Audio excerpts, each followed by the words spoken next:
The biggest problem people have is they think they're not supposed to have any. Problems are the fuel for growth. It's like if you don't have any problems, you're either a liar or you might call them challenges. It feels better. I understand that. Anybody who doesn't have problems is either totally asleep at the wheel or they don't have much of any kind of a life. But then there's fulfillment. And fulfillment is living what you're made for.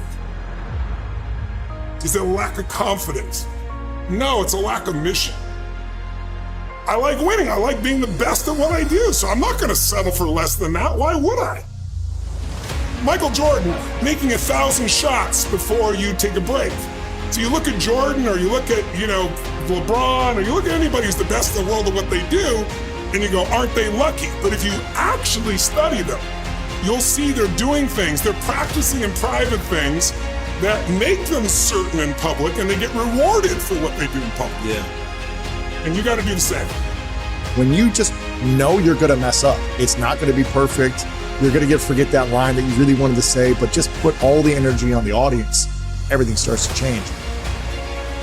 If you stay ready, you don't have to get ready. It's a shift in your identity. Every single day, 6 days a week. What matters? Few subjects, your body, because your energy matters. That energy is low. Everything I just said is worthless to you. Because when you're low energy, you don't use your full intelligence or ability. You need emotion. If you don't know how to master your emotion, emotions start wars. Emotion creates peace. Emotion gets you children. Emotion is what can make that business work or fail. And most people don't know how to direct their own emotions. Let me be conscious about feeding my brain things that are going to give me not only inspiration, but insight and skill and tools.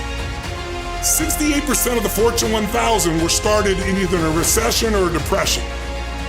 Well, the first skill you got to master to be great is the ability to recognize patterns. When humanity recognized the pattern of the seasons, the whole world changed. Because we went from hunter-gatherers trying to survive from place to place where we're exposed to everything, to wait a second. If we plant in the springtime, we protect in the summer, we reap in the fall, and then we hang on to some of that so we can live through the winter. That created communities for the first time, and then eventually cities and states and countries. So that changed the world. What will change a person's life is when you realize there's also a set of seasons in your own life. And so think of it this way, 0 to 21 is springtime. Things are easy to grow in springtime. You don't have to do that much. Growing as a kid happens naturally. But overall, life is supporting you. It's sending you, teaching you, sharing with you. Now, when you get from 21 to 41 or 22 to 42, whatever range you want to talk about, you now are in the real world. And now you go test what you learned in your springtime. So you start to learn, test, figure out what's real. And it's an important stage of life. 42, 43 to 62, 63 is the power of your life. If you worked hard in the spring and the summer, and you put yourself out there and you planted, it's a reaping time. It's a time when you really become a leader. And then if you're lucky, you go from 63 to 83 and maybe 83 to 103, and you have an extended final season of your life where you get to be the mentor, you get to share, you get to make a difference. And maybe towards the end of your life, people look out for you again after you looked out for everybody else. That's kind of the cycle of life. What if you're born in 1910?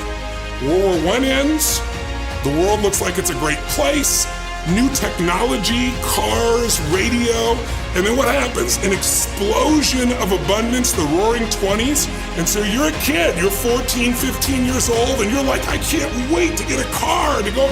But what happened when that person hit the next stage of life at 19, 20, 21 years old? As they came of age, it's 1929.